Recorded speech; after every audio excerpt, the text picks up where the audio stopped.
ప్రత్యేకంగా నెల్లూరు ప్రెస్కి తెలుగుదేశం పార్టీ నాయకులు, సీనియర్ నాయకులు, ఎమ్మెల్సీ గారు రవిచంద్ర యాదవ్ గారికి, ఇతర తెలుగుదేశం పార్టీ నాయకులకు, హుడా చైర్మన్ గారికి అందరికీ నమస్కారం.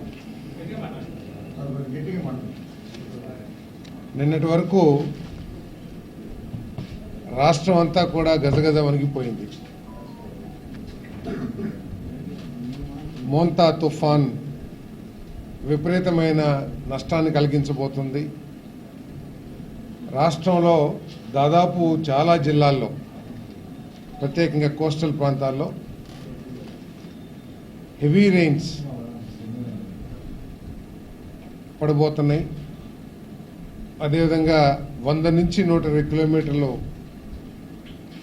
స్పీడ్తో గాలులు వీచబోతున్నాయని చెప్పేసి వాతావరణ శాఖ నుంచి వచ్చిన సమాచారం కానివ్వండి, అయితే వివిధ సంస్థల నుంచి వచ్చిన సమాచారం మేరకు రాష్ట్రం అంతా కూడా ప్రజలందరూ కూడా భయకంపితులై ఉన్నారు. పరిస్థితులు ఏ విధంగా ఉన్నా కూడా, తుఫాను ఎంత తీవ్రంగా ఉన్నా కూడా రాష్ట్రంలో అతి తక్కువ నష్టం, అదేవిధంగా 0 ప్రాణ నష్టంతో ఉండాలి అనే లక్ష్యంతో ప్రీతమ ముఖ్యమంత్రి చంద్రబాబు నాయుడు గారు, యువనేత హెచ్ఆర్ మినిస్టర్ గారు లోకేష్ గారు, అదేవిధంగా పవన్ కళ్యాణ్ గారు, వీళ్ళందరూ పార్టీ యంత్రాంగాన్ని,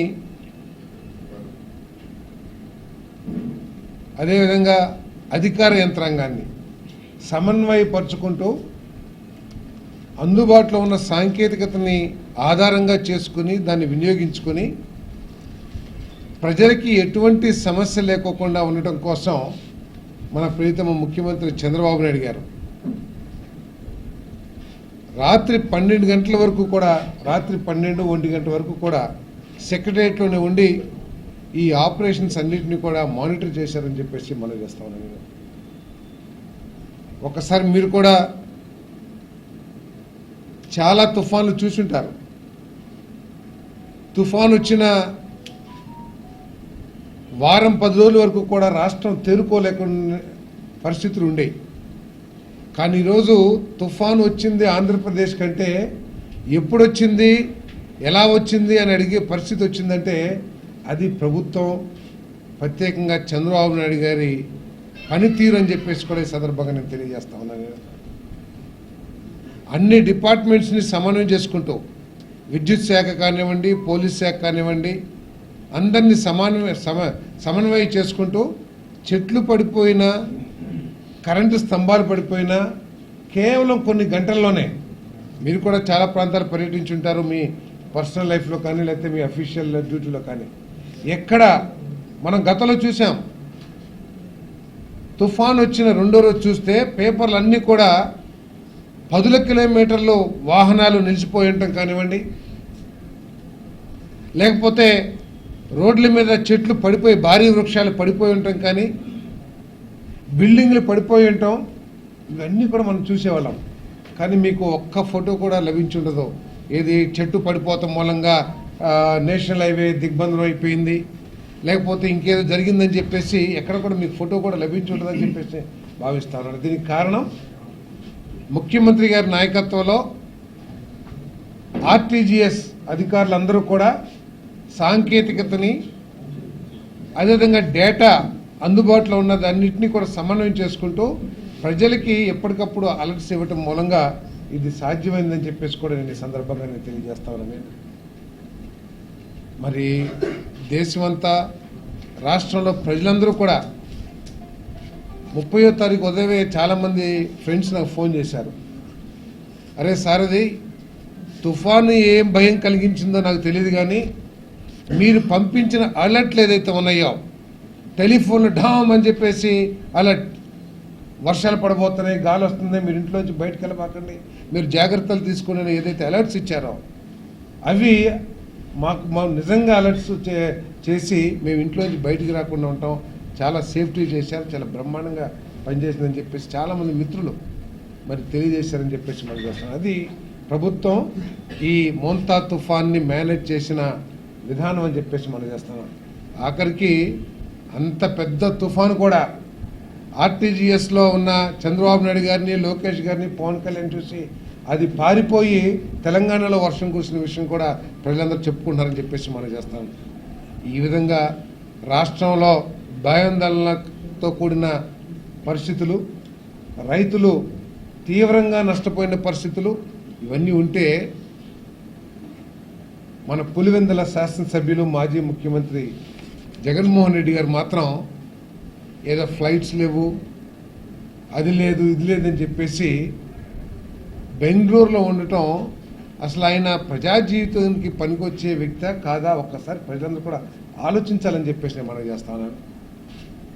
రాష్ట్రం గజగజలాడిపోతూ ఉంటే హుటాహుటిన ఎక్కడున్నా కూడా వచ్చి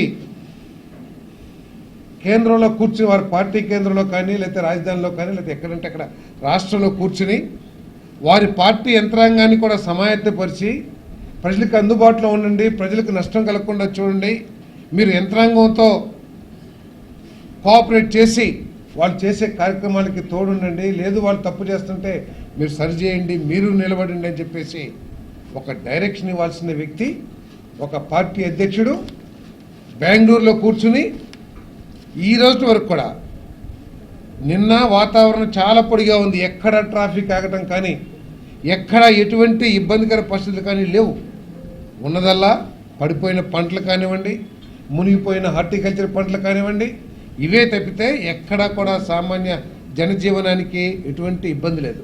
కానీ జగన్మోహన్ రెడ్డి గారు మాత్రం నిన్న లేరు, మరి బెంగళూరు నుంచి వచ్చారో నాకు తెలియదు, కానీ నిన్న కానీ ఈరోజు కానీ కనీసం రైతులు ఏ విధంగా ఉన్నారు, రైతులు ఎంత మేర నష్టపోయారు, ప్రభుత్వం దృష్టికి తీసుకెళ్దామా, ప్రభుత్వం సక్రమంగా చేస్తుందా లేదని పరిశీలించడం కూడా రాని ఒక వ్యక్తి, ఒక మాజీ ముఖ్యమంత్రి తనకి ఒక పత్రిక ఉంది కదా, నేను 2 గంటలు కాదు 5 గంటలు మాట్లాడినా దాన్ని టెలికాస్ట్ చేస్తానికి ఒక ఛానల్ ఉంది కదా, నేను 10 పేజీల ఉపన్యాసం ఇచ్చినా కూడా యాజ్ ఇట్ ఈస్గా దించే పత్రిక ఉంది కదా నా కన్సర్న్లో అని చెప్పేసి అబద్ధాలు చెప్తే అది కరెక్ట్ కాదని చెప్పేసి మనం చేస్తాను. కొన్ని విలువలతో కూడిన రాజకీయాలు చేయాల్సిన అవసరం ఉంది. ఇటువంటి ప్రకృతి వైపరీత్యాల పరిస్థితుల్లో మీరు ప్రజలకు అండగా ఉండి వాస్తవాల్ని ప్రభుత్వం దృష్టికి తీసుకెళ్ళి నష్టపోయిన ప్రజలకి మేలు చేసే విధంగా పనిచేయాలి తప్పితే కేవలం 4 గోడల మధ్య కూర్చుని మీరు ఇష్టం వచ్చినట్టు మాట్లాడితే కరెక్ట్ కాదని చెప్పేసి నేను మనం చేస్తామని ఈరోజు చెప్తా ఉన్నారు.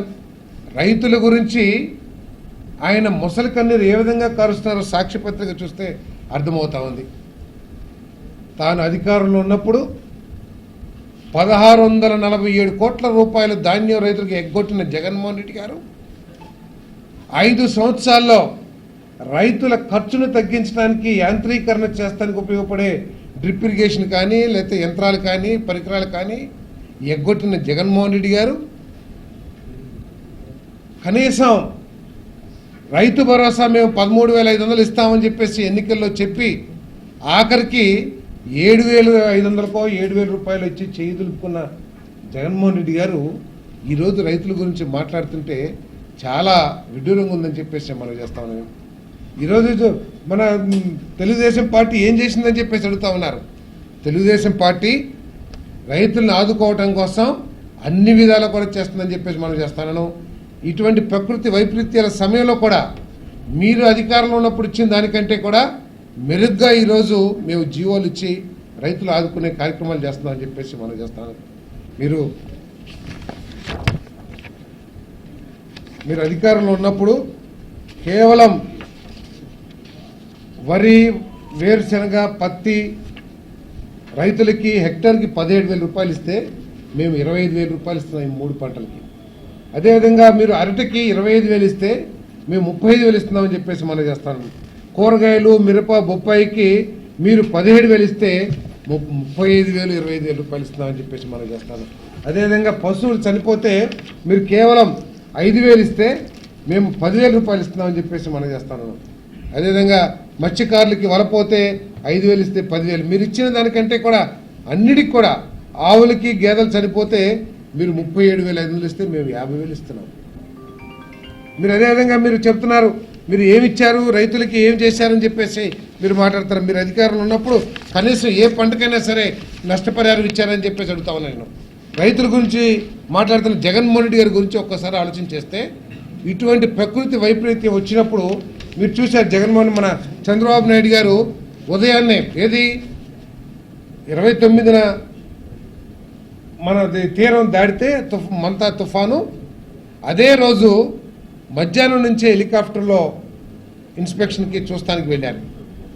ఈ జగన్మోహన్ రెడ్డి గారు ఆయన సమయంలో ఒకసారి ఇటువంటి ప్రకృతి వైపరీత్యం వస్తే బాపట్ల వచ్చి రెడ్ కార్పెట్ వేసుకుని మట్టి కాకూడదని చెప్పి కాళ్ళకి మట్టి అంటుకోకూడదని చెప్పేసి ఆ అధికారులు చేశారో లేదా పార్టీ వాళ్ళు చేశారో వాళ్ళు చేసిన ముఖ్యమంత్రి గారి మనసును బట్టి వాళ్ళు పనిచేస్తారు. ఒకవేళ ఆయన పొలాల్లోకి వెళ్ళి పంటను చూస్తారనే ఆలోచన ఉంటే వాళ్ళు అట్లా చేయరు. ముఖ్యమంత్రి జగన్మోహన్ రెడ్డి గారి గురించి తెలుసు కాబట్టి ఒక రెడ్ కార్పెట్ వేసి దాని మీద చెక్కలు వేసి అక్కడ దాని మించి నిలబడి ఏదో చూస్తున్నట్లు ఆట చూస్తున్నట్టు చూసిన జగన్మోహన్ రెడ్డి గారు ఈరోజు చంద్రబాబు నాయుడు గారి గురించి మాట్లాడటం చాలా విడ్డూరంగా ఉందని చెప్పేసి కూడా నేను ఈ సందర్భంగా తెలియజేస్తాను. అంతేకాదు ఆయన ఏమిచ్చారు ఈ ప్రభుత్వం ఏమిచ్చింది ఈ క్రాప్ చేయలేదని అంటున్నారు. ఈ క్రాప్ 95% చేశాము, ఇంకొక 5% కూడా త్వరలో చేస్తామని చెప్పేసి మనం చేస్తాం. ఇన్సూరెన్స్ ఇవ్వలేదంటున్నారు. తాను ₹1 అసెంబ్లీలో మీరు కూడా చూసుంటారు. మేము రైతాంగానికి ₹1 మేము ఇన్సూరెన్స్ చేస్తామని చెప్పేసి 3 సంవత్సరాలు ఇన్సూరెన్స్ ప్రీమియం ఎగ్గొడితే చంద్రబాబు నాయుడు గారు చేసిన పోరాటం ఫలితంగా ఒక జియో ఇచ్చి ₹580 కోట్ల ఇచ్చారని చెప్పేసి నేను ఈ సందర్భంగా నేను మనం చేస్తాను. ఈ ప్రభుత్వం మరి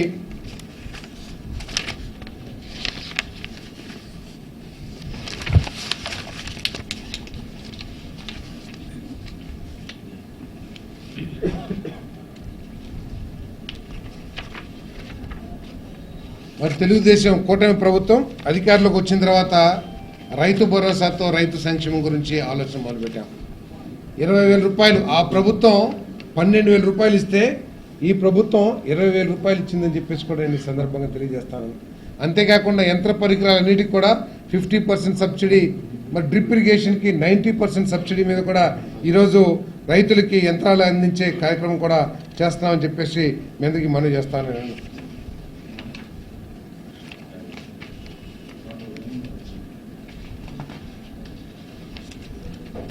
జగన్మోహన్ రెడ్డి గారు అడుగుతా ఉన్నారు మిర్చికి ఏమైనా ఇచ్చారా లేకపోతే దానికి ఇచ్చారా దీనికి ఇచ్చారా అని చెప్పేసి అడుగుతా ఉన్నారు. ముందు మీరిచ్చింది ఏమిటో ఒకసారి చెప్తే ప్రజలు కూడా ఒకసారి అర్థం చేసుకుంటారు మీ పరిపాలన ఎంత వైభవంగా ఉండేదని చెప్పేసి మనం చేస్తాను. మీరు ఈరోజు మన ఈ కూటమి ప్రభుత్వం వచ్చిన తర్వాత మామిడి రైతులకి ₹260 కోట్ల ఆర్థిక సాయం చేశాం. పొగాకుకి ₹273 కోట్ల బర్లీ కొన్నాం. అదేవిధంగా కోకోకి ₹14 కోట్ల ఇచ్చాం. కాఫీకి ₹50 కిలో అదనంగా చెల్లించాం పర్ కేజీ. టమాటాకు 12 కోట్లు, అదేవిధంగా ఉల్లికి ₹100 కోట్ల ఇచ్చిన ప్రభుత్వం ఈ ప్రభుత్వం అని చెప్పేసి మనం చేస్తాను.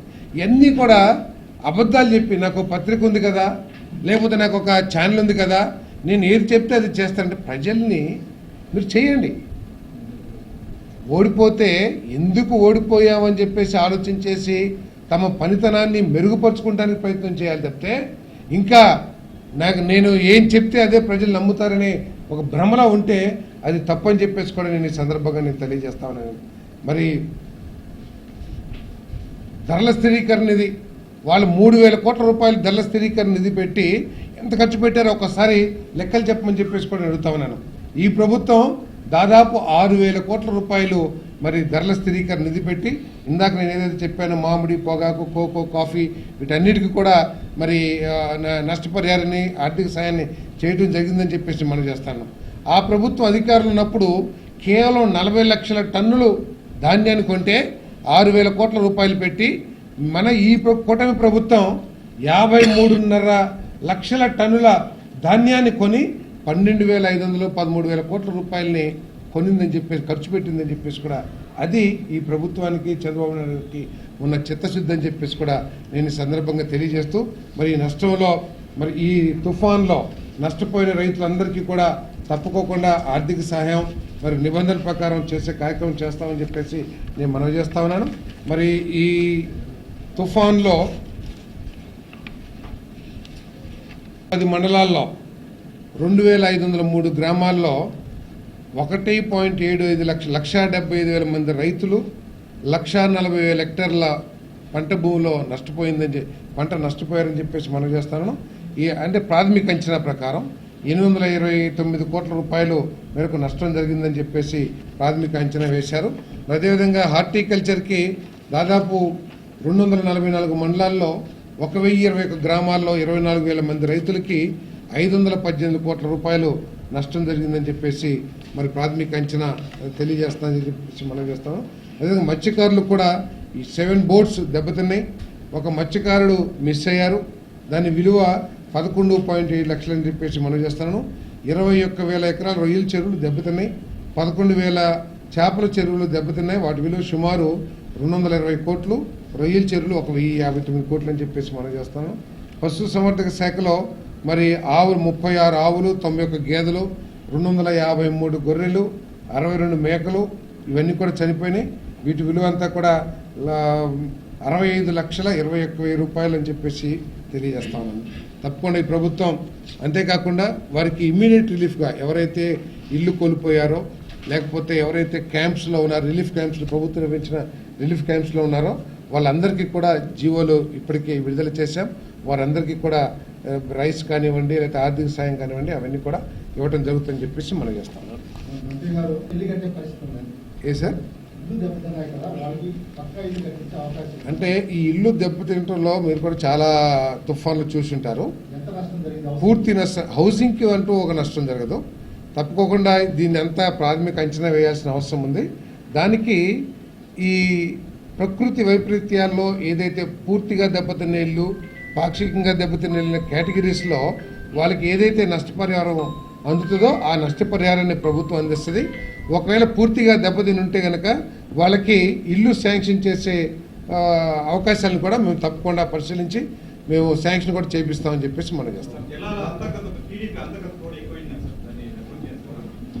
మీలాంటి వాళ్ళు నాబోటి ప్రచారం చేస్తున్న తప్పితే ఇక్కడ ఏమి అంతర్గత పోరలేదు. ఇదంతా కూడా ఒక కుటుంబంలో మన కుటుంబంలోనే చిన్న చిన్న భేదాభిప్రాయాలు ఉంటాయి. ఎంత తప్పితే దాన్ని ఏదో పెద్ద వివాదాలుగాను విభేదాలుగాను ఆలోచించాల్సిన అవసరం లేదని చెప్పేసి నేను భావిస్తా ఉన్నాను. చెప్పండి.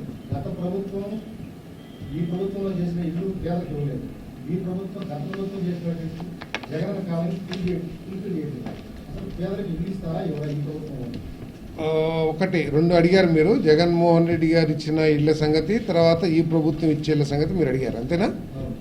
జగన్మోహన్ రెడ్డి గారు ఇచ్చిన ఇల్లు ఏ విధంగా నిర్మాణం చేశారో మొత్తం ఆంధ్రప్రదేశ్ ప్రజలందరూ కూడా తెలిసిందే. అయినా కూడా బాధ్యతగా గతంలో జగన్మోహన్ రెడ్డి గారు కనుక ఇది ఎన్టీఆర్ హౌసింగ్ చంద్రబాబు నాయుడు గారు శాంక్షన్ చేశారు, వెళ్ళి ఆయన అడగండి అనే విధంగా కాకుండా గత ప్రభుత్వం ఏదైతే శాంక్షన్ చేసిందో వాటన్నిటిని పూర్తి చేయడానికి నిబంధనల ప్రకారం ఈ ప్రభుత్వం కట్టుబడిందని చెప్పేసి మనం చేస్తున్నాం. మరి ఈ 15-16 నెలల కాలంలోనే 3 లక్షల ఇల్లు వరకు పూర్తి చేశాం.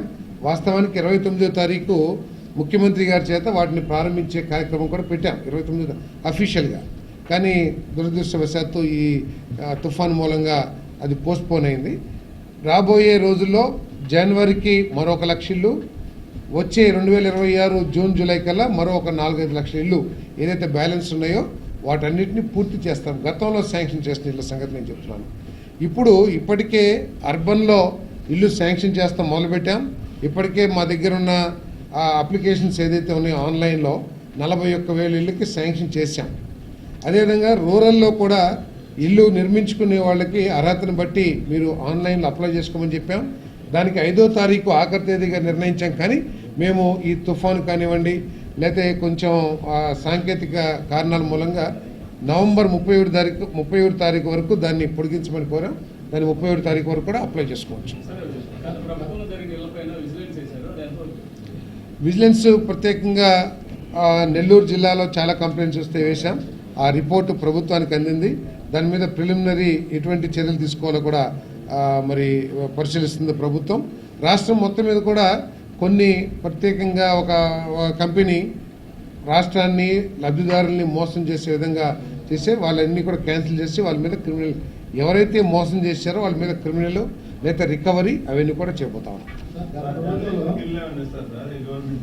ఏమండి జర్నలిస్టులుగా తప్పకుండా ఇవ్వాలనేది మా కోరిక. కాకపోతే కాదు అంటే గత ప్రభుత్వం వైఎస్ఆర్సీపీ ప్రభుత్వం ఏం చేసిందో మాకు తెలియదు, కానీ 2014-19లో చంద్రబాబు నాయుడు గారి ప్రభుత్వం జీవోలు కూడా ఇచ్చింది.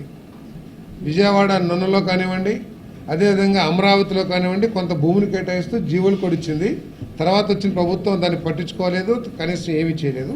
బట్ ఈ ప్రభుత్వానికి మాత్రం ప్రస్తుత కూటమి ప్రభుత్వానికి ఇవ్వాలనే ఆలోచన బలంగా ఉన్న కొన్ని సాంకేతిక లీగల్ ఇష్యూస్ని మేము పరిశీలిస్తున్నాం. అడ్వకేట్ జనరల్ గారికి కూడా ఈ రిక్వెస్ట్ని ఈ డిమాండ్స్ అన్నింటినీ కూడా పంపించాం. ఎందుకంటే ఇటీవల సుప్రీంకోర్టు ఇచ్చిన ఉత్తర్వుల మేరకు కొన్ని సమస్యలు ఉన్నాయి, వాటిని అధిగమించడానికి కూడా ప్రయత్నం చేస్తున్నాం. మంత్రి గారు గత ప్రభుత్వం పాత బకాయిల్ని వన్ టైం సెటిల్మెంట్ చేసింది, కానీ మీ ప్రభుత్వం ఆలోచన ఏమన్నా? ఏం సెటిల్మెంట్ చేసింది? 20,000 కట్టించుకొని వన్ టైం సెటిల్మెంట్ చేసింది. దేనికి? పాత బకాయిలు ఉంటే ఇళ్ళకి మరి సెటిల్ చేస్తే ఇంకా ఎందుకుంటే ఇంకా బకాయిలు ఎందుకుంటాయి? ఆ గవర్నమెంట్ తర్వాత వచ్చింది ఈ గవర్నమెంట్ కదా. కొత్తగా ఇల్లు వస్తే ఏమన్నా అప్పుడు నేను ఆలోచన పక్కన పెట్టండి. మీరు అన్నారు గత ప్రభుత్వం బకాయిల్ని సెటిల్ చేసిందని. సెటిల్ చేస్తే ఇంకా బకాయిలు ఎందుకున్నాయి అంటే ఉట్టుట్టిగా లేకపోతే ఏదో కంటి తుడుపులాగా చేశారంటారా మీ ఉద్దేశం? మీకేమర్థమైంది? ఏది? ఎవరు? పేద ప్రజలు వన్ టైం సెటిల్మెంట్ వెళ్ళలేదు, జగన్మోహన్ రెడ్డి ఫోటో వేసుకొని పట్టా ఇచ్చారు. అంటే పట్టా ఇచ్చిన దానికి బకాయి ఎందుకు ఉంటుందండి? పట్టా ఇస్తే ఇప్పుడు ఇల్లు ఇవ్వాలి, దానికి బకాయి కిందకి రాదు. అది పాత బకాయిల్లో ఉంది, ఐడియా ఉంది, నాకు ఐడియా ఉంది కాదనట్లా. ఓటీఎస్ కింద ఏదో పెట్టారు, చేసేస్తే ఇంకా మిగలవు కదా. ఓకే, బ్యాక్ వెళ్ళిన వాళ్ళు ఉంటే ఆ సమాచారం సేకరించి ఆ డిమాండ్ అయితే ఇప్పుడు దాకా మా దగ్గరికి రాలేదు. ఒకవేళ వస్తే ఆలోచన చేస్తాం. అంటే ఈ ఫోటోలు పిచ్చితో కొన్ని వేల కోట్ల రూపాయలు జగన్మోహన్ రెడ్డి ఖర్చు పెట్టారు. ఏది? వాటర్ ట్యాంకులకి, పంచాయతీ ఆఫీసులకి రంగు వేయడానికి కానివ్వండి, సర్వేలో రాళ్ళ మీద ఫోటో కానీ కొన్ని దాదాపు 5,700 కోట్ల రూపాయలు అంత ఖర్చు పెట్టారు. ఆ 5,700 ఖర్చు పెట్టినట్టయితే ఒక ఇరిగేషన్ ప్రాజెక్ట్ వచ్చేసేది రాష్ట్రానికి. కాబట్టి ఇవన్నీ కూడా ఆలోచించాలి. ప్రజలందరూ కూడా వారు చెప్పే అబద్ధాలను కూడా గుర్తించాలని చెప్పేసి కోరుతా ఉన్నాను.